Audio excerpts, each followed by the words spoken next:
Okay, it's Wednesday, halfway there. Don't forget, just a quick announcement or two. You will have an exam that will populate on my Canvas page in the folder for Unit 1 or Chapter 15, Social Psychology. It'll show up sometime between 4 or 5 o'clock on Friday afternoon till about Saturday morning when I wake up for coffee. So if I feel like it, I'll put it online Friday night. If I don't feel like it, it won't get on until Saturday morning. But either way, I'm going to leave it up until Monday night at midnight, okay? So you'll have all the way to Monday night at midnight. Remember, it's 50 multiple choice questions over chapters 1, 2, and 15. If you've been reading, doing your smart books, which, by the way, Chapter 14 Smart Book and reading is available. I know some of you haven't started yet. Please make sure you get that done by the 15th. I think that's Sunday night.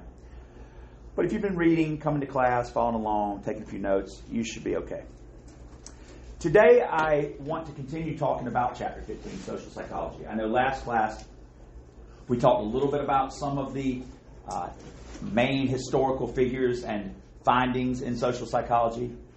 In some of my classes, I talked about some more contemporary social psychological experiments, some on boredom and isolation and emotional or psychological pain. I may or may not have shared that with you. Don't worry if I didn't. I'm not going to ask you questions about anything I didn't share with you in class. I think in this class we probably talked a little bit about cognitive dissonance and the work of Leon Festinger. And we talked about maybe a little bit on Milgram, his shock study on obedience to authority. But I thought what we'd do is we would back up a little bit today and make sure that we have sort of a clear context, a clear roadmap as to how we got to where we are right now. Social psychology actually started with the work of a man named Max Ringelmann. You may or may not have heard me say this. He was a French professor of agriculture, and he was interested in studying children as they played games of tug of war. And for those of you that are not familiar with tug of war, basically one or more people get on either side of a specified piece of rope. You put a flag in the middle of that rope, and both groups of people pull one another to see if you can move that flag across a certain distance on the ground. Sometimes the ground will have mud so that you can pull your opponents into the mud, or if you are interested in something a little more sinister and dark, you can watch Squid Games to see people being pulled to the end of a precipice only to allegedly fall to their death. But nevertheless, what Max Ringelmann found was that more than just the kids' internal motivation to pull hard, more than their competitive spirit, more than how strong they were or how experienced they were as tug-of-war competitors, there seemed to be something else at work. That is to say, Ringelmann observed that when people were pulling 1v1, they pulled a lot harder with sustained focus and intensity. But when they were pulling with other people, say 3 versus 3, they had a group of 5 pulling against another group of 5, it appeared as though many of the kids were loafing. They were taking some time off. They were resting. And you might think for a second, well, nobody can do anything with sustained focus and energy, right? We don't have an infinite amount of that. Therefore, if you're pulling with people, you can take a quick break, get your breath, reposition your hands, because you know the people you're pulling with are going to keep pulling for you. But if you're by yourself and people are watching you, you don't want to let go, because if the other person is still pulling, they're going to pull you into the mud. Or if you're a member of the Squid Game cast, you're going to be pulled to your death, right? So the stakes are just higher when you're pulling by yourself. And I'm sure that's what Ringelmann and others thought. Except what we found is when kids from different cultures are asked to play tug of war, the results aren't quite the same. Namely, when kids from Far Eastern cultures are pulling in a group, they pull hardest, relentless, and they never stop. But when you put them in a 1v1 situation, they actually don't pull as hard. They don't sustain their focus and their energy as much. So we noticed two things here. In the original studies, we noticed that the situation matters, the context matters. Initially, those kids who were pulling by themselves pulled harder than they were pulling when they were with other people.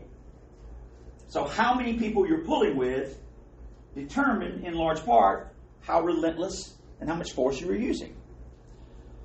But another thing is working, or at work. There's a cultural context, it seems. What researchers have found is that not just in tug of war, but in many different games of competition, how you perform, the intensity with which you perform, is very culturally specific. Far Eastern cultures, we would argue, cultivate, care about, encourage more collectivism.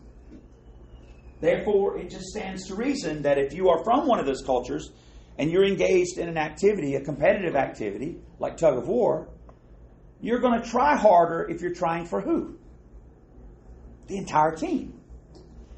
And vice versa, if you're doing it for yourself, that's not how you were raised, to be flashy, to be self-absorbed. So does it really matter if you stand out or win?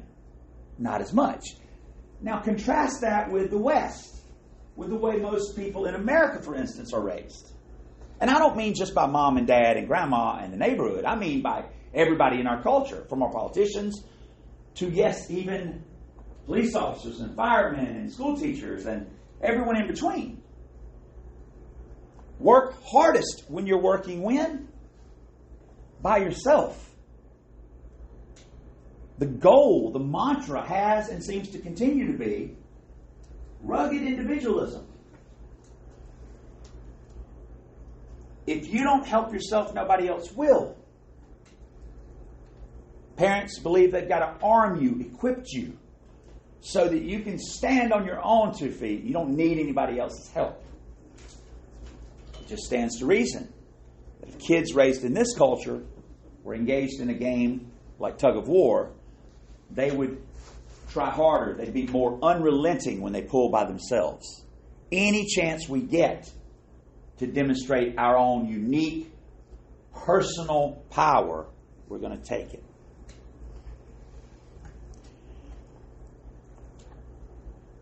On the screen, you have 10 or so phenomena that have and continue to be researched by social psychologists.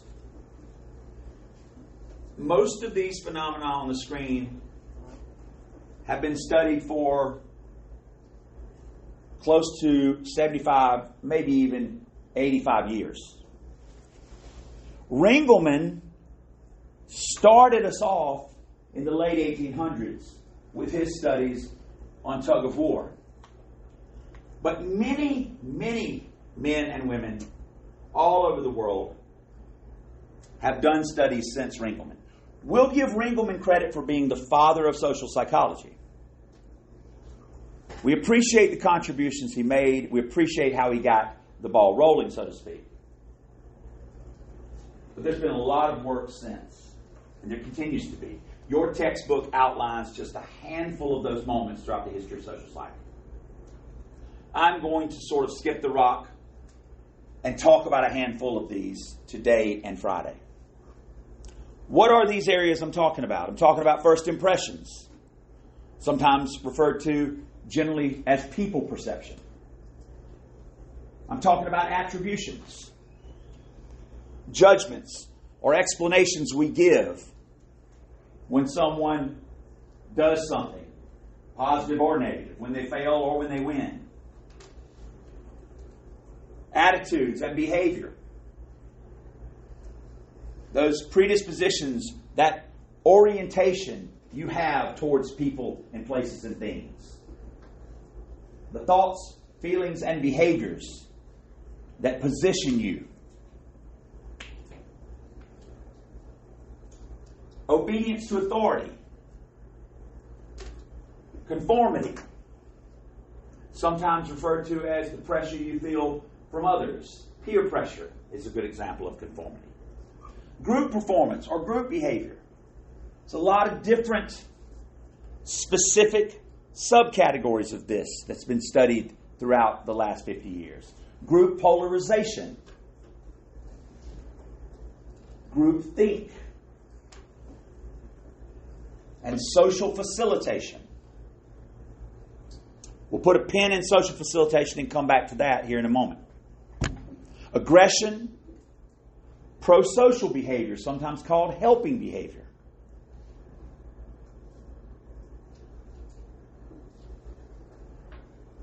Us versus them mentality. Something biologists and ecologists might call tribalism. And finally, stereotyping, discrimination, prejudice.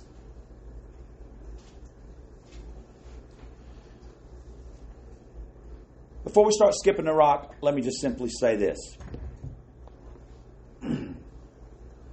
It's important to remember that social psychology is but a subdiscipline. No different than forensic, health, personality, industrial organizational, school psychology, or any of the others. In many ways, it's no different because it uses the same tools and perspectives, methods, and attempts to satisfy the same four goals, namely describe, explain, predict, and control behavior.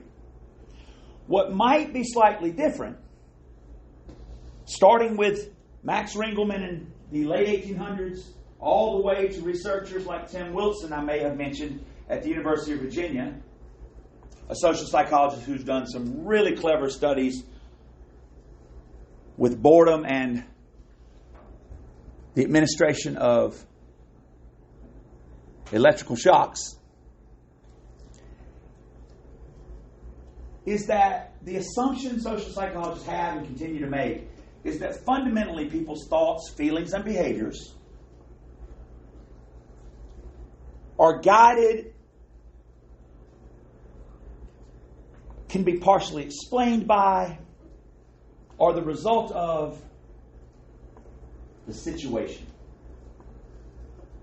That behavior, that your thoughts, that your attitudes, that your feelings are context dependent.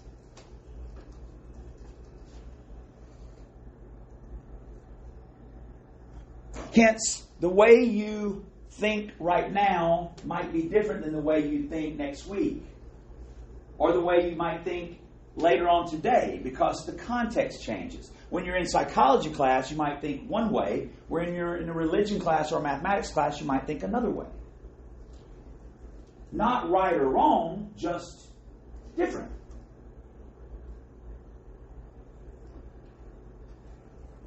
In war, you might be very suspicious. You might even have to pull the trigger and shoot someone. But in your normal, everyday waking life, perhaps you're very trusting and perhaps you would never, ever think to hurt someone. Social psychologists are interested in the extent to which the context, the situation, can best explain, predict, and maybe control our thoughts, feelings, and behavior. I mentioned Max Ringelmann. He was one of the first. He gets credit for being the father of social psychology. But there were others that came along similarly early. One of my favorites was an Indiana professor of psychology named Norman Triplett, who right after the turn of the century, 1910, 1913, somewhere in that neighborhood, he was interested in measuring human performance, specifically how fast cyclists could get around a track. And what he noticed was that when people were watching cyclists, when they were clapping for and cheering for them, the cyclists seemed to perform a bit better. They seemed to get around the track faster. So he started doing experimental manipulations where he would ask people, not just cyclists, but other types of performers, to engage in certain tasks that he could measure while people were watching, supporting, versus while they were not. And what he found was that on average, provided that the task is relatively simple, like running in a straight line or cycling in a straight line or circle, people tended to do better, that is, perform better, when they were being observed, when they were being watched, when they were being cheered for. Now, of course, if the task was complicated, like running an obstacle course or jumping hurdles, then people weren't necessarily as good when they had people rooting for them. It might make people a little anxious, and it might actually reduce their chances at their best performance. Fundamentally, we refer to this tendency, that is, to perform better when you're being observed by people, particularly people you suspect are supporting you, right? When you're being supported by fans. Social facilitation. Anybody who's watched professional sports, anyone who's a fan of professional sports, knows how important it is for your team to play at home, especially when it's playoff time, when it's the end of the season and you're going for the national title or the world championship. That is because social facilitation can partially explain these huge discrepancies between professional sports teams' records at home versus on the road. People even say, I want to play in my house. I want to play in my hometown. I want my fans there. I just do better. We've got a winning record to prove it. For these obvious reasons, some people refer to Norman Triplett as the father of sports psychology. Again, if you're an average person and you have people rooting for you, you might perform a little bit better as long as the task is easy, running that straight line. But if the task gets complicated, you may not do as well if people are watching you. What we typically say is when the task is complicated, you'll probably do better when someone's watching you if you're already an expert at it. So if you're already really good at something, like say being an NFL or a college quarterback, and there's 60,000 people rooting for you, it might bring out the best. But if you've never ever played quarterback, and all of a sudden you find yourself with 60,000 people counting on you, and there's only a couple seconds on the clock, and you got to get the ball to a receiver running almost 25, 30 miles an hour, and you got to thread the needle in there with a couple defenders, you're probably not going to do any better. Like, you'll probably do worse than you would had no one come to watch you.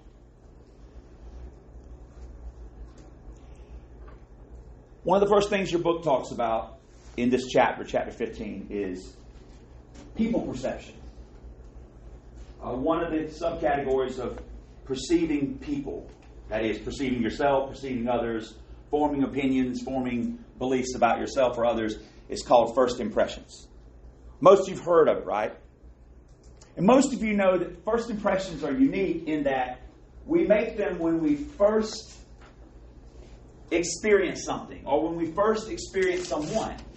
And we do it pretty effortlessly. It doesn't take a lot of time. It's not painful.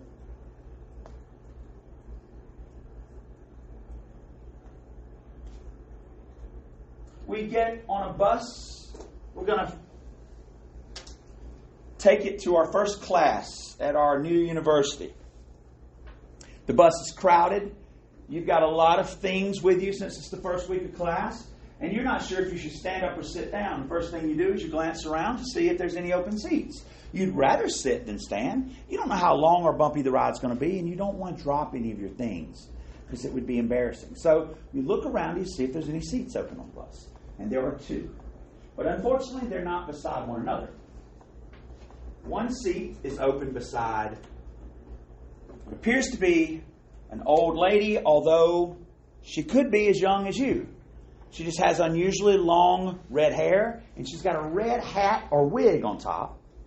And she's sitting hunched over, and it appears as though her makeup has clumped together and ran. And she's just sort of bent over, staring longingly into her hands. And as you continue looking over at her, she cuts her eyes at you and quickly goes back to looking at her hands. But there is a seat beside her. Show of hands who would feel comfortable sitting beside her right away. What's the other option? Ah! Where's the other seat? Well, the other seat is across from her, and it is occupied by a gentleman who's clearly older than you. Let's say you're 18 to 21. Okay, old lady every day. The old gentleman is 25, maybe even 28. He looks like every other 25 to 28 years old, 8-year-old. He's dressed appropriately. It's nice weather outside. He has shorts. They have little flamingos on them. He looks like any frat boy USA. He's got piercingly blue eyes. He's got a big smile that he uses quite effectively to disarm you as you glance over at him. He even makes a motion with both of his hands like, you can sit here if you'd like. You notice he's reading a book about puppies. He's got a book bag. He's giving serial killers. Some would say he's giving professor or grad student vibes. Like, he's got the backpack. He's on the school bus to head to the university. He's probably a grad student if he's a bit older. He's reading about puppies. I don't know if he's trying to engage with co-eds or if he really is, like, studying pets. We don't know.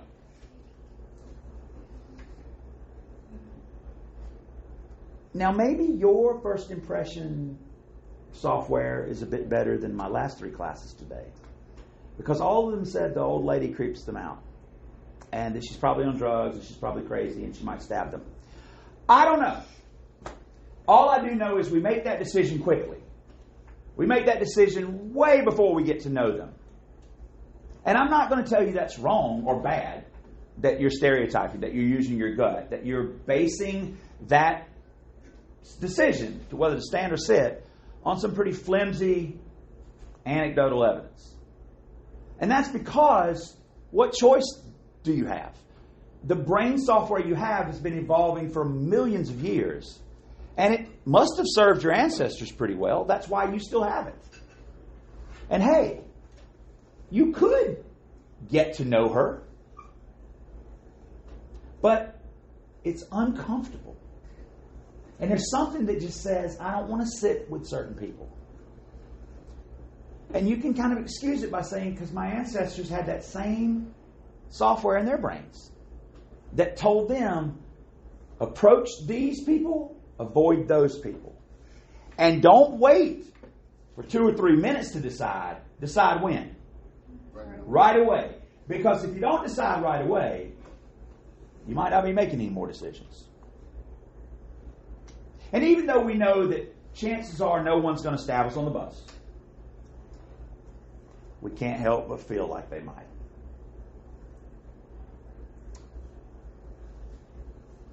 Now, on the other hand, the young gentleman who might make you think he's a student turns out to be Ted Bundy. That's what I was saying. I'm saying he's reading about puppies.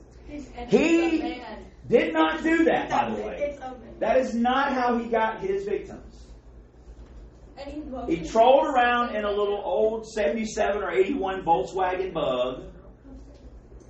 And he walked around campus and walked around fraternity parties in the summer in Gainesville, Florida at university. And with those piercing blue eyes and that big smile and that cute curly hair and those little flamingo shorts, he pretended to be looking for his puppy. And he even seemed really desperate. And women fell for it. Over and over. They were still falling for it when they knew there was a serial killer, perhaps, on campus.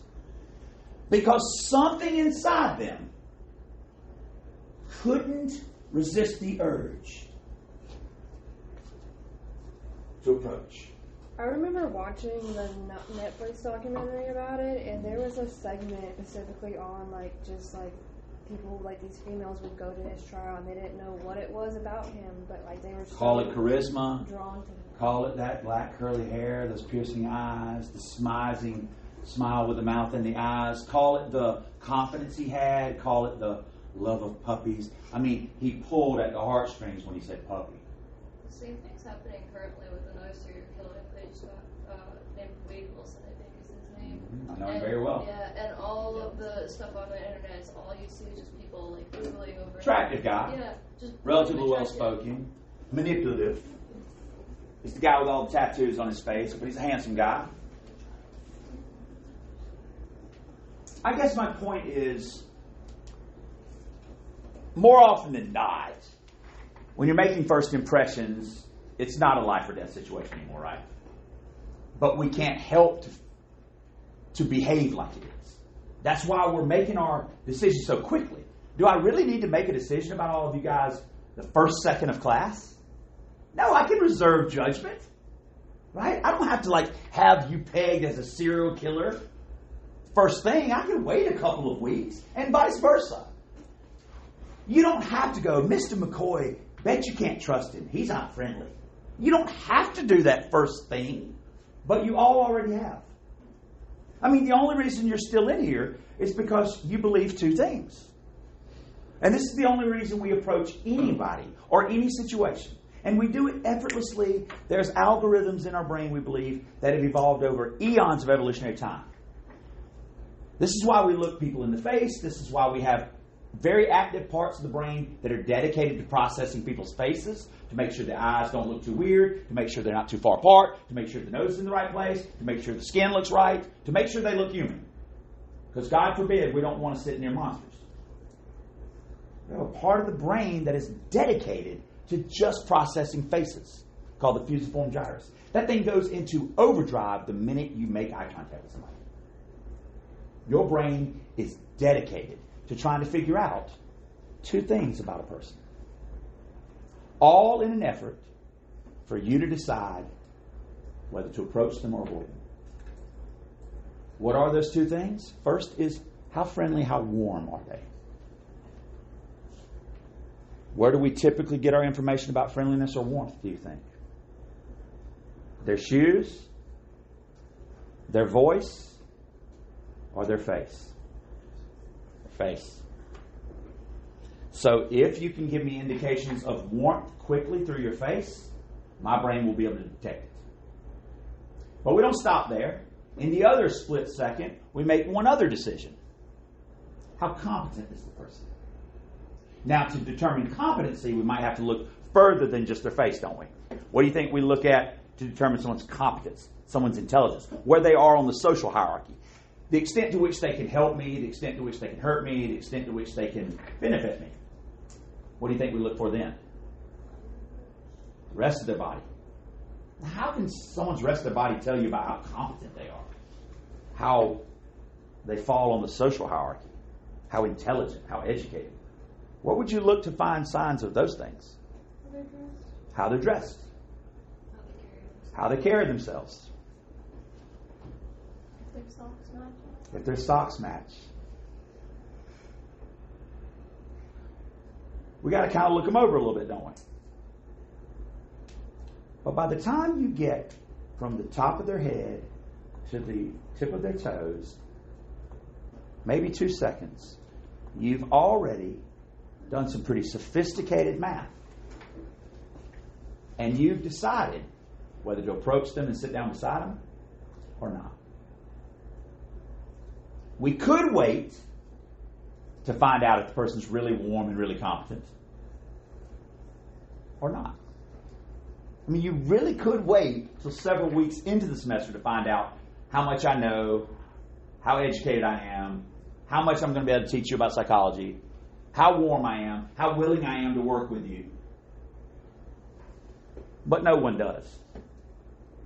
People have made that decision the moment they lay eyes on me. This is the only way I can explain somebody leaving the class and never coming back after the first hour. I lost 6 after the first hour.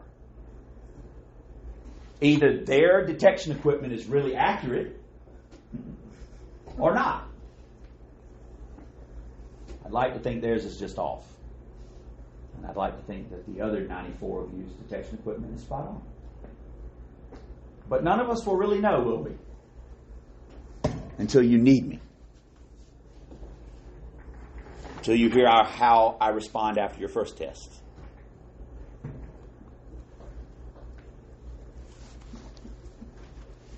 Attributions. Really just a fancy way of saying, let me tell you why I think someone did or didn't do something. Why someone came up short, for instance, or failed at something. Attributions are judgments. Judgments that we can make about ourselves, our own behavior, as well as others. In 1953, a man named Hyder said there's two types of attributions. One personal and one environmental. He called the personal attributions dispositional attributions, and he called the environmental attributions situational. This should make sense. Today, if you are being asked, or you're just sort of thinking on your own about why somebody hasn't been to class, it may be tempting to say that person hasn't been to class because they don't care. They're not a serious person. They're not a good student. You might also say, well, I think that person may be sick. I think that person may have a family member that's sick. I think that person may have had their car stolen. I think that person might be fighting demons, abusive demons. I think that person might be addicted to drugs or something. The point is, you can make two different, qualitatively different types of attributions, can't you? You can say that person failed because of something within them, something personal, it's dispositional, or that person failed because of circumstances, because of the situation.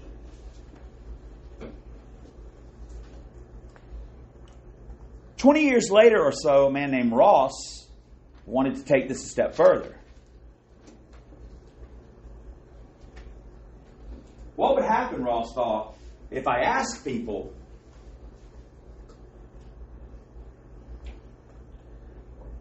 to tell me why people fail? Ross noticed that in general, we tend to think people failed because of something personally wrong with them. We tend to blame them as a person. But Ross and others noted that if you believe the person you're judging is like you, if you believe they're one of your group, they're part of us, you won't be as harsh. In other words, if there's something about that person that you're judging that reminds you of yourself, there's something that makes you think, he's like me. He's a student in my class. He's about my age. I think he likes the same music. He's got the same sense of style. You might not be as harsh with your disposition, with your attributions. You might not be as harsh with your dispositional attributions. You might give him a little grace and say, yeah, might be the situation. Might be some things that we can't know. But what Ross found was, if they're a different skin color, if they're a different gender, if they're a different age group, if they don't sound like you, they don't look like you, they don't eat the things you eat, they don't pray the same way you do, then all bets are off, right? When they fail, when they come up short, it isn't because of the system or the man or the situation. It's because of what? Who they are. Nowhere is this more obvious than the way we demonize and villainize people coming across our border. If the people coming across the border looked and sounded the same way you do, you wouldn't call them monsters or rapists or killers, would you? You know how I know that? Because people do come across our northern border all the time, don't they? What do we call them? Neighbors. Who are they? White people. I'm going to say it again. What color skin do you think the average person coming from the South is? Brown. Average color skinned people coming from the North down? White. Hard to hold a little baby in your arms. Hard to cuddle a little baby and listen to it crying. And then simultaneously say, this little baby's a monster. But at least 1/3 to half of the people crossing the borders are what? Children. But isn't it easier to just stereotype? Isn't it easier to quickly do the math and say, those people are not like who? Us. And that's okay for you to think people aren't like you. Go write a damn string of songs like Kendrick Lamar did. But you don't have to hate a whole group of people.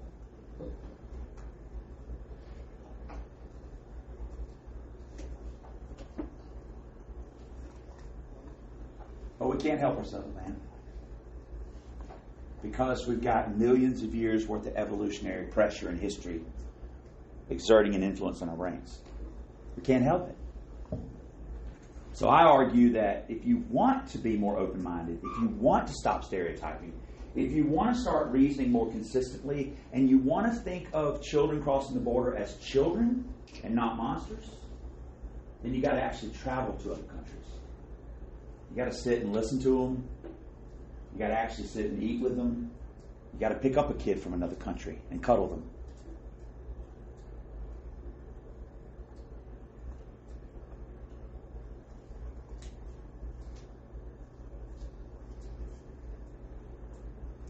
We have this weird tendency to believe that if somebody's not like us, they must be all bad.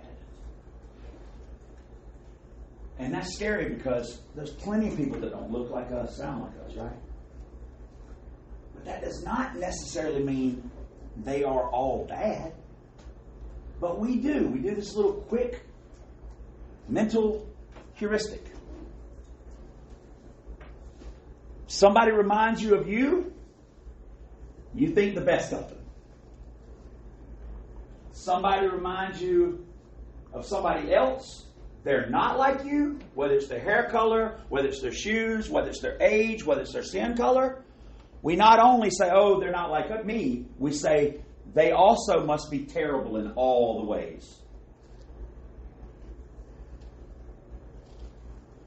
This is so powerful that if you ask a person who does drugs regularly, about how many people do you think at this school do drugs? About how many people in this class do you think do drugs? If you ask a person who does drugs about how many people around them do they think does drugs, they will overestimate how many people do drugs. Because the assumption is, you're in my class, you're kind of close to me, you remind me of me, therefore you must be like me in what? All the what? All the ways. They're very surprised when you say about 1 out of 100 do drugs regularly. They're like, dang, I'm in the minority. I don't want to believe that.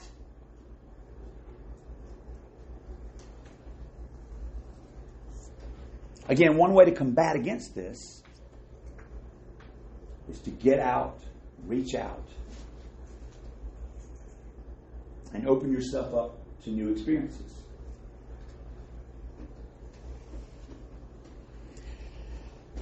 Which leads me to attitudes and behavior for our last 5 or 10 minutes. I don't need to give you a definition of either one of these. You already understand intuitively what an attitude is. It's exactly what you think. It's sort of an orientation, a series of thoughts and feelings about or oriented towards another person or another thing. It's an attitude.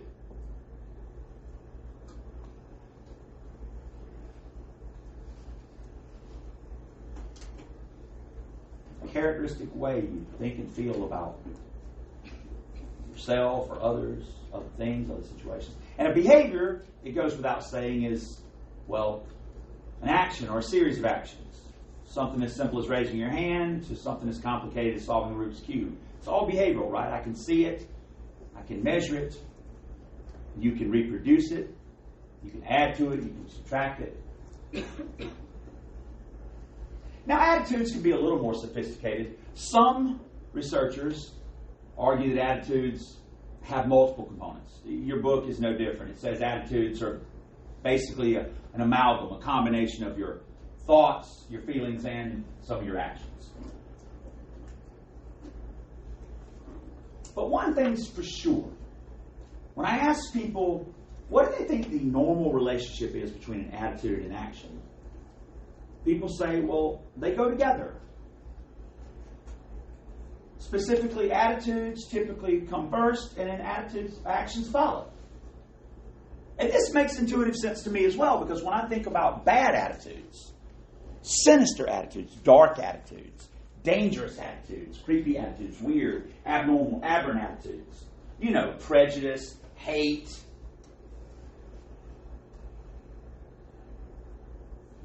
I think, man, I don't like those. I don't like people to have those. I don't want to hear people with those. I don't want people with those around me. Because I believe that they're good indicators, they're good bellwethers, they're good warning signs for what? For what people are going to do. You see, I'm worried that if you're prejudiced, you're going to discriminate against somebody. I'm worried if I can't trust you, you're going to trick me. I worry that if you are mean, you're going to hurt me, right? It just makes sense. I can't risk it. You tell me who you are, I should believe you.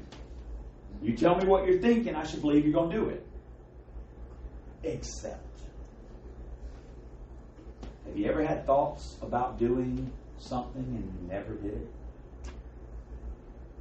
I've had thoughts, the same ones every day for 25 years. I've never acted on them. I've been dreaming about quitting my job for 25 years and moving myself and or my family to Costa Rica. What I would argue is the happiest place on earth. Best weather. People of Costa Rica love the environment more than anybody else I've ever met. Did I mention how beautiful the water is and how wonderful the waves are?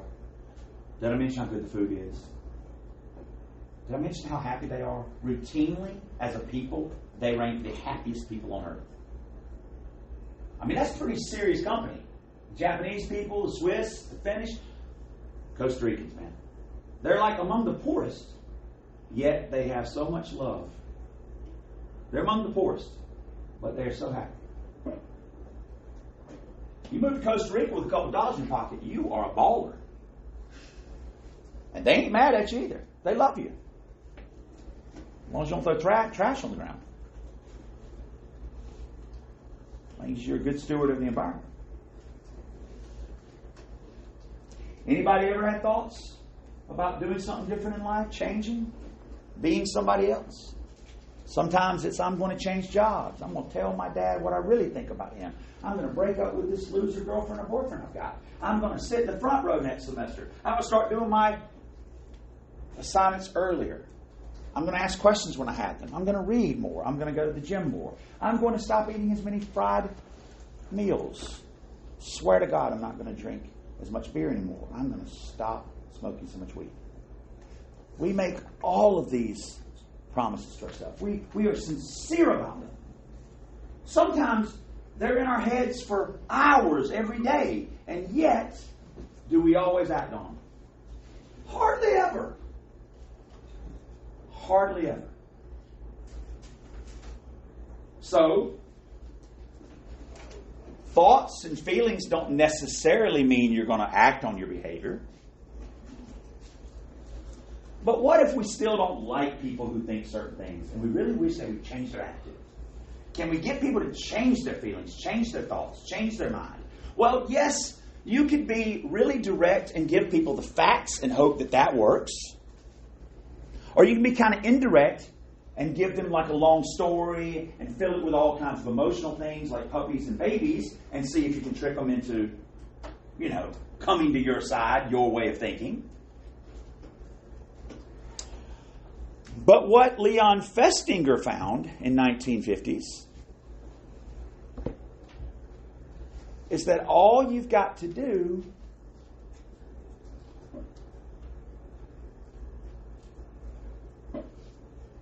is create some discomfort inside people.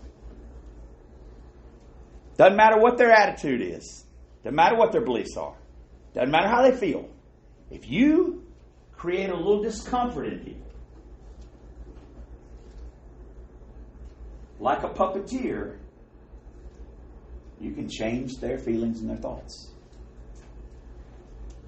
So here's what he did to wrap up today's class. He brought some people into a laboratory. He told them they were going to do some simple tasks, like tracing objects, shapes on a piece of paper. After you finished, he asked 3 or 4 questions. How fun was it? How educational was it? Did you learn anything? Would you do it again? And everybody was like, no, that was boring. Just trace some shapes over and over for 5 or 10 minutes. No. So then he said, thank you. And he handed basically everyone an envelope. And 1 out of every 3 people got an envelope that said, thank you for your participation. Another 1 out of 3 people got an envelope that said, thank you for your participation, and there was a $1 bill in there. And the other third of the people got the thank you with a $20 bill. Did I mention this was like 1950s?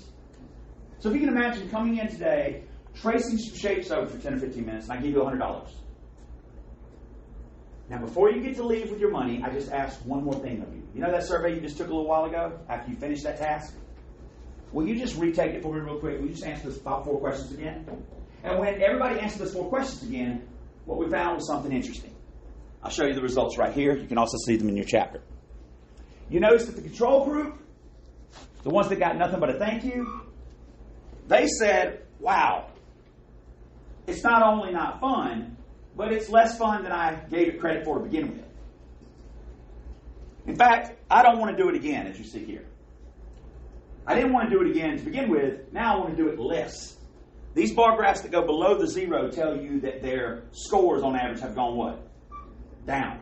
But notice, if you will, those that received $20, you would think they would be like, yeah, man, that's pretty fun. I'd do it again. Of course you do it again. If I gave you $100, especially you didn't know you were going to get $100, and I said, hey, you want to do it again? Most of you who got $100 would say what? Yeah, I'll do it again. Are you sure? Did you find it educational, Cadillac? What's Cadillac going to say? Yeah, real educational. Did you find it fun? Cadillac's going to go, yeah, man, fun. He has no reason to what? To lie. Or maybe he has every reason to lie because he's getting $20 for it. Now, the people with $1, you would assume, what would they say if you say, hey, you want to do it again for $1? They go, nah, man, my time's worth more than $1. How fun was it? You'd expect them to go, that wasn't fun. But that's not what he found. And here's why. Everybody thought they were a smart person. Everybody thought that the game they were playing was boring. Everybody thought it was not educational. Nobody wanted to do it again. But after the fact, after he gave them that money, what did he create inside them? Discomfort, cognitive dissonance, he called it. You just did something that you said wasn't fun, that you didn't get anything from, and that you don't want to do again. And on top of that, you got $1 in your hand.